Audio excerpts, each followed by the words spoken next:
Hello friends, स्वागत है आपका हमारे यूट्यूब चैनल जीके ट्रैकर पर। देखिए फ्रेंड्स, इस वीडियो के अंदर हम देखने वाले हैं top previous year GK GS questions की जो हमारी सीरीज़ है उसका 56वां पार्ट है हमारा।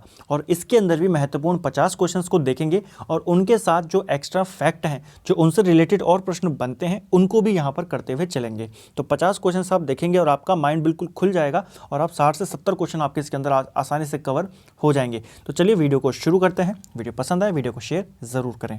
देखिए, पहला क्वेश्चन है, हड़प्पा सभ्यता का सबसे पूर्वी स्थल कौन सा है। तो देखिए, ये प्रश्न पेपर में पूछे जाते हैं, सबसे पूर्वी, पश्चिमी, उत्तरी, दक्षिणी। ठीक है, तो अगर बात करें सबसे पूर्वी की, तो ये आलमगीरपुर है और ये उत्तर प्रदेश में आता है। ठीक है, अगर पूछेगा सबसे पश्चिमी स्थल कौन सा है, अगर सबसे पश्चिमी पूछेगा तो सुध का गैंडौर, ये बलूचिस्तान में आता है। ठीक है, अगर उत्तरी पूछेगा तो आपको जम्मू कश्मीर जाना है, मांदा एक जगह है वहाँ पर, वो सबसे उत्तरी जगह है हड़प्पा सभ्यता की। ठीक है, और सबसे दक्षिणी पूछेगा तो दक्षिण से दा से आपको दाइमाबाद चले जाना है। कहाँ पर है ये? महाराष्ट्र में। ठीक है, तो ये चारों आपको याद रखने हैं।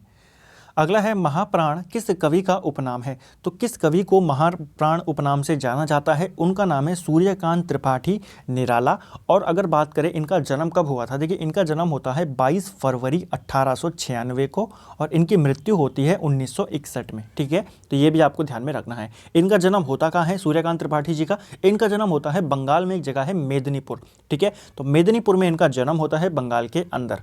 इनकी कुछ प्रमुख रचनाओं के बारे में देख लेते हैं, क्योंकि पेपर में अभी उत्तराखंड के ही पेपर में एक क्वेश्चन बना था कि नए पत्ते के रचनाकार कौन है, तो वो कौन है? सूर्यकांत त्रिपाठी निराला हैं। ठीक है, कविता है इनकी नए पत्ते, और ऐसे ही और कविताएं हैं जैसे सरोज स्मृति भी इन्हीं की कविता है, प्रियतमा, अनामिका, कुकुरमत्ता, गीता, गीत गूंज, आराधना, तुलसीदास, ये सभी किसकी रचना है? सूर्यकांत त्रिपाठी निराला की। ठीक है, तोड़ती पत्थर भी इन्हीं की रचना है। अगर इनके हम उपन्यासों की बात करें तो प्रभावती, चोटी की पकड़, इंदु लेखा, काले कारनामे, ये किसके उपन्यास हैं? ये सभी उपन्यास सूर्यकांत त्रिपाठी निराला जी के हैं। ठीक है फ्रेंड्स, ये आपको ध्यान में रखने हैं। तीसरा प्रश्न है, कोलकाता में रॉयल गोल्फ क्लब की स्थापना कब हुई थी। देखिए, बहुत ही महत्वपूर्ण प्रश्न है और बहुत ही ज़्यादा ये पेपर में आ चुका है। देखिए, ब्रिटेन में सबसे पहले गोल्फ क्लब की स्थापना होती है। ठीक है, और ये प्रश्न पूछता है आपको दो तरीके से। पहला, ब्रिटेन के बाहर पहला गोल्फ क्लब की स्थापना कहाँ हुई थी? कोलकाता में। नाम क्या है? Royal golf club. कब हुई? 1829 में। भारत के सबसे पुराने गोल्फ क्लब का नाम क्या है? तो आंसर यही होगा। ठीक है, तो आपको दो प्रश्न यहाँ पर बन गए। ब्रिटेन के बाहर सबसे पहला स्थापित क्लब कौन सा है गोल्फ क्लब? वो है रॉयल गोल्फ क्लब कोलकाता। कब हुई? 1829 में, और भारत का भी सबसे पुराना है। अगला है, इंग्लैंड की गौरवपूर्ण क्रांति किस वर्ष हुई थी। देखिए, इंग्लैंड की जो गौरवपूर्ण क्रांति हुई थी ये 1668, 1688 और 1689 में हुई थी। ठीक है, इस समय जो इंग्लैंड का शासक था वो था जेम्स द्वितीय, और उसके खिलाफ जनता में असंतोष हो गया था और उसी के फलस्वरूप उसको गद्दी छोड़नी पड़ी। और जेम्स द्वितीय के बाद गद्दी पर कौन बैठता है? विलियम तृतीय यहाँ पर गद्दी पर बैठता है। तो आपको केवल ये याद रखना है कि गौरवपूर्ण क्रांति कब हुई थी? 1688 में, और शासक कौन था? जेम्स द्वितीय। ठीक है, चूलिया जलप्रपात किस नदी पर स्थित है। तो देखिए, चूलिया जलप्रपात जो है यह चंबल नदी पर बना हुआ है।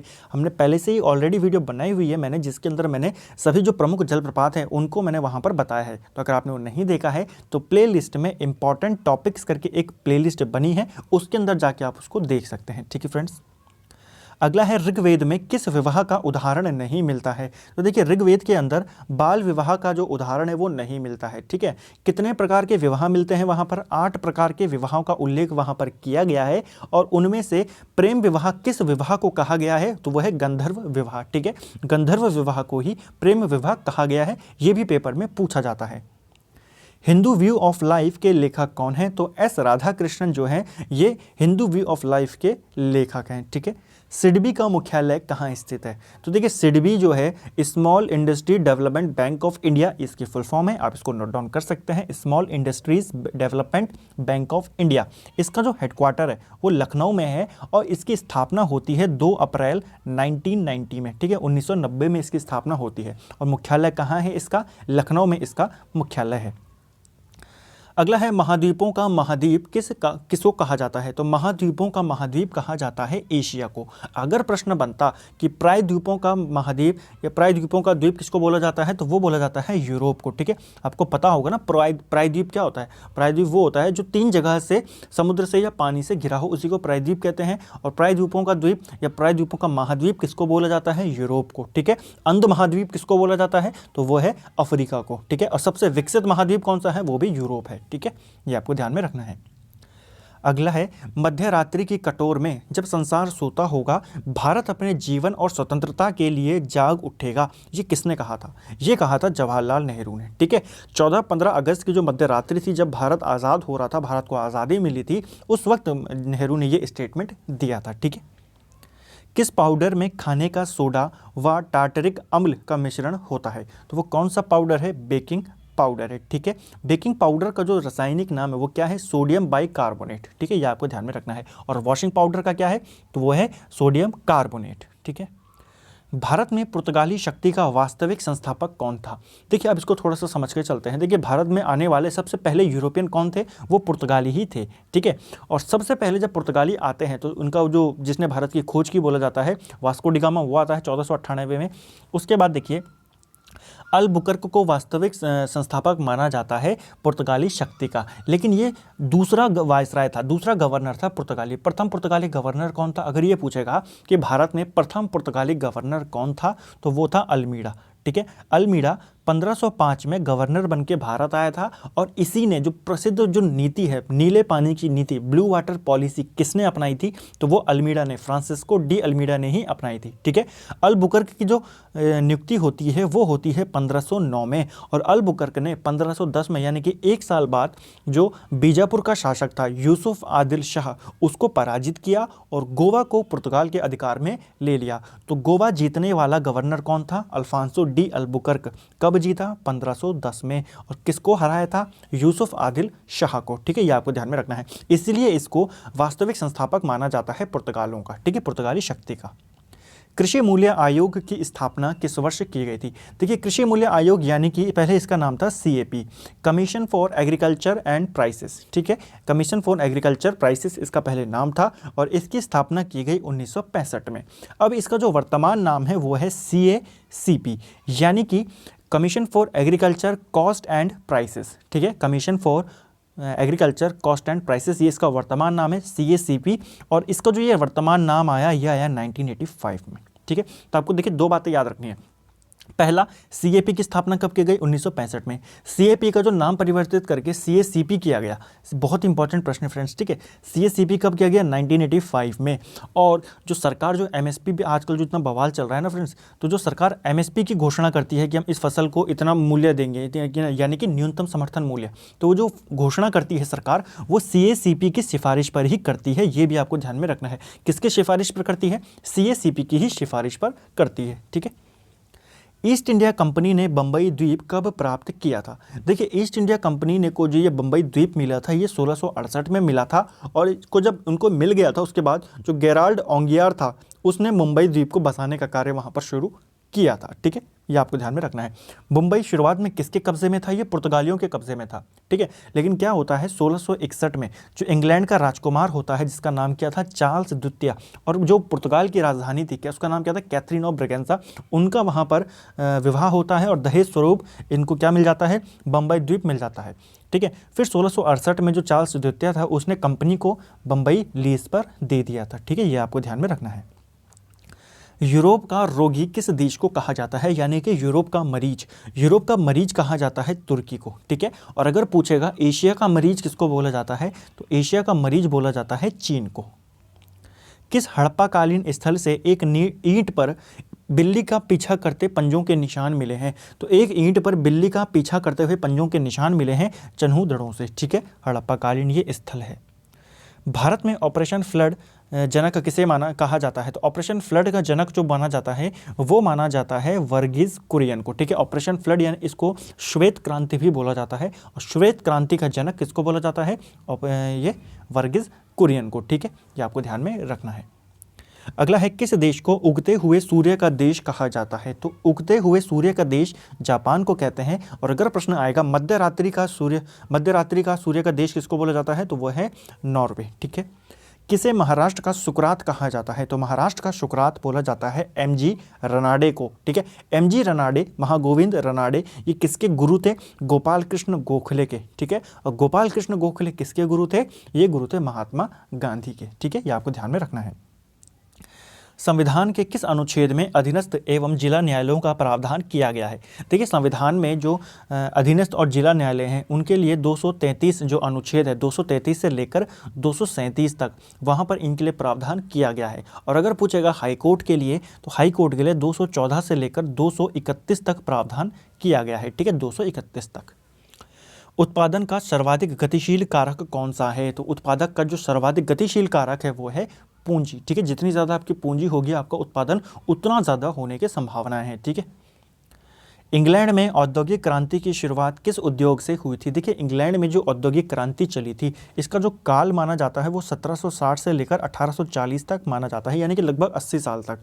और ये किस उद्योग से शुरू हुई थी? तो सूती कपड़ा उद्योग से। ठीक है। इसका यहाँ पर मशीनीकरण हुआ था और उसके बाद जो इसके क्षेत्र में ज़बरदस्त क्रांति यहाँ पर आई थी। ठीक है, यानी कि उत्पादन काफ़ी ज़्यादा बढ़ गया था।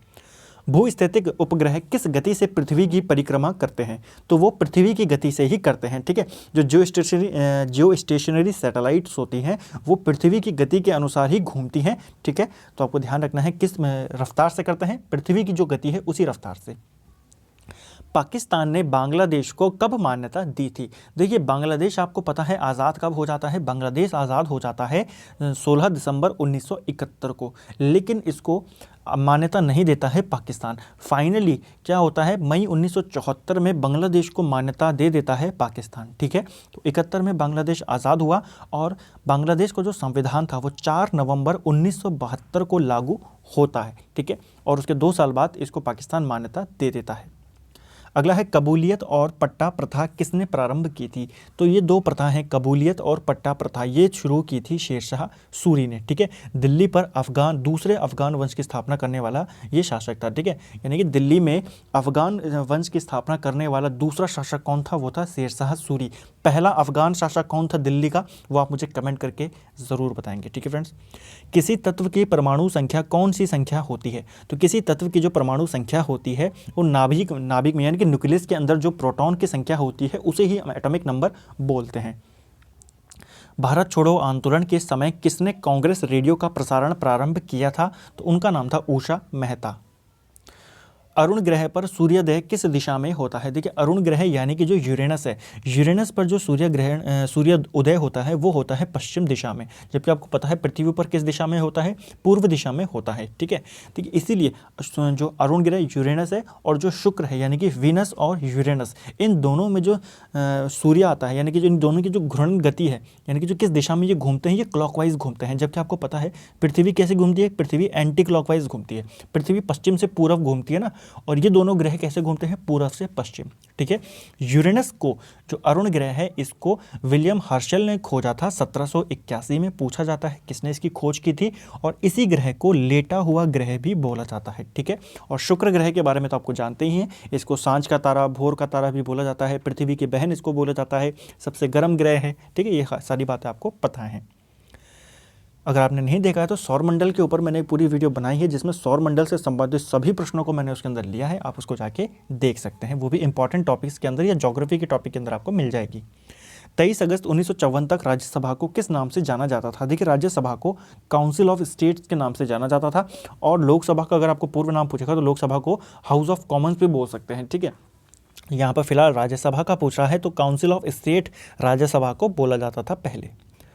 अगला है किसके शासनकाल में बंगाल को भारत का स्वर्ग कहा जाने लगा था? देखिए, बंगाल की बात यहाँ पर कर लेते हैं। देखिए, बंगाल का जो प्रथम स्वतंत्र शासक हुआ था वो था मुर्शिद कुली खान।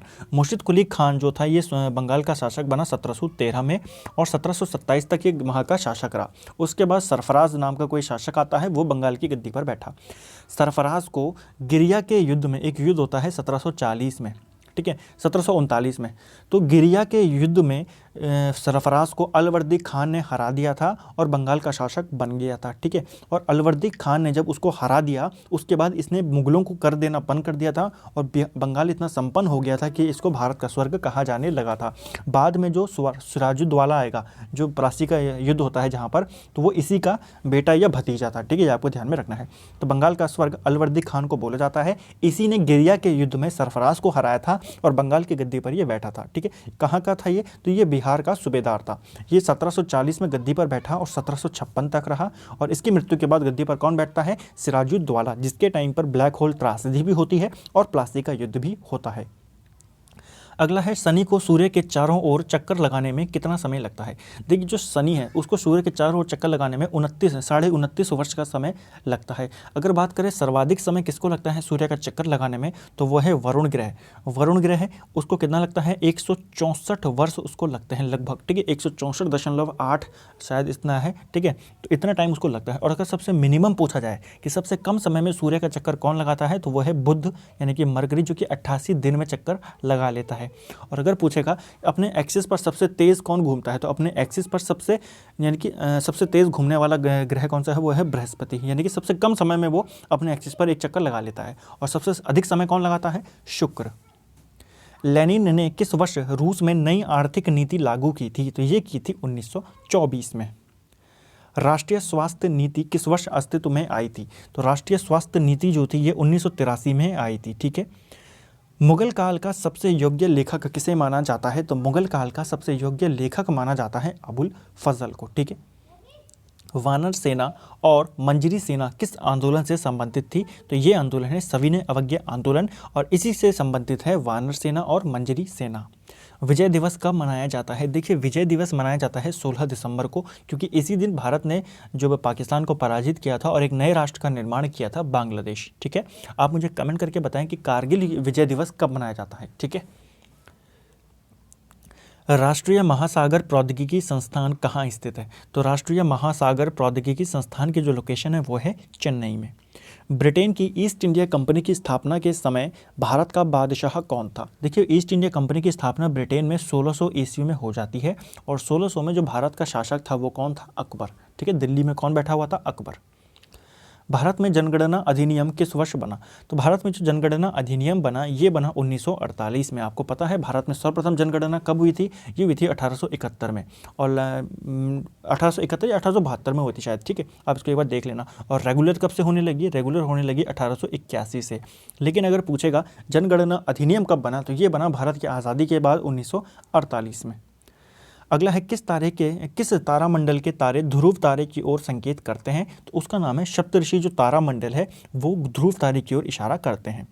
मुगल शासकों में पहली बार सम्राट के रूप चित्र से युक्त सिक्के किसने चलवाए थे? तो सिक्कों में सम्राट के जो रूप चित्र था उसको इस्तेमाल करने वाला कौन था? जहांगीर। हड़प्पा सभ्यता सामाजिक दृष्टि से कैसी सभ्यता थी? तो हड़प्पा सभ्यता कैसी थी? तो ये मार्त जो प्रधान है उसके ये जैसी सभ्यता थी, ठीक है। क्योंकि वहाँ पर आपको पता है कि जो माताएं थी या जो लेडीज़ उनका ज़्यादा वहाँ पर प्रभाव देखने को मिला है, ठीक है। नृत्य करते हुए लड़की की मूर्ति वहाँ पर मिली है, ये भी आपको ध्यान में रखना है, ठीक है। प्रथम जनगणना कमिश्नर कौन थे? तो देखिए, जब भारत में पहली बार जनगणना की गई उस समय जो कमिश्नर थे वो थे W प्लाडेन। आसियान संगठन की स्थापना कब हुई थी? तो आसियान संगठन जो था इसकी स्थापना होती है 1967 में, ठीक है। इसकी स्थापना जो हुई ये 1967 में हुई और इसका जो मुख्यालय है वो जकार्ता में है, ठीक है। ये आपको ध्यान में रखना है। जकार्ता जो कि इंडोनेशिया में आता है, इंडोनेशिया की कैपिटल है, वहाँ पर इसका मुख्यालय स्थित है, ठीक है। इसके अंदर कुल 10 देश आते हैं, ये भी आपको ध्यान में रखना है। कौन कौन से? जैसे इंडोनेशिया है, फिलीपींस है, थाईलैंड है, ठीक है। बहुत सारे इसके अंदर देश आते हैं। मलेशिया है, सिंगापुर है। अगर आपने संगठन और उनके हेडक्वार्टर और स्थापना वाली वीडियो नहीं देखी है, प्लेलिस्ट में जाके उसको देख सकते हैं, वीडियो बनी हुई है। पुराने तेल चित्रों को चमकदार बनाने में किसका उपयोग होता है? तो वो है हाइड्रोजन पेरोक्साइड का। हाइड्रोजन पेरोक्साइड का प्रयोग होता है जो तेल के चित्र होते हैं ना उनको और ज़्यादा चमकदार बनाने के लिए। यूरोपीय संघ का मुख्यालय कहाँ स्थित है? तो यूरोपीय संघ का मुख्यालय स्थित है ब्रुसेल्स में। ये ब्रुसेल्स कहाँ आता है? ये बेल्जियम में आता है। कच्चे फलों को कृत्रिम रूप से पकाने में कौन सा रसायन प्रयुक्त होता है या कौन सी गैस प्रयुक्त होती है? एसिटिलीन गैस, ठीक है। रेल पथ के ब्रॉड गेज की चौड़ाई कितनी होती है? तो ये होती है लगभग 1.676 मीटर। हड़प्पा सभ्यता की सबसे मुख्य विशेषता क्या थी? तो हड़प्पा सभ्यता की जो सबसे मुख्य विशेषता है वो उनका है नगर नियोजना प्रणाली। ठीक है, तो हड़प्पा सभ्यता कैसी सभ्यता थी? नगरीय सभ्यता थी। ठीक है, जबकि जो आर्य सभ्यता आएगी वो ग्रामीण सभ्यता होगी। ठीक है, ईरान की सरकारी दस्तावेज को क्या कहा जाता है? देखिए ऐसे प्रश्न पेपर में बनते हैं। भारत के सरकारी दस्तावेज को क्या बोला जाता है? ईरान को क्या बोला जाता है? ईरान का बोला जाता है ग्रीन बुक और भारत के बोला जाता है वाइट पेपर। तो फ्रेंड्स ये थे हमारे top previous year GK GS series का हमारा 56वां पार्ट। इसके अंदर हमने महत्वपूर्ण 50 क्वेश्चंस को देखा। उम्मीद है आपको वीडियो पसंद आया होगा। वीडियो अच्छा लगता है वीडियो को लाइक ज़रूर करें, शेयर ज़रूर करें और चैनल को अभी तक सब्सक्राइब नहीं किया है तो सब्सक्राइब ज़रूर करें। Thank you friends.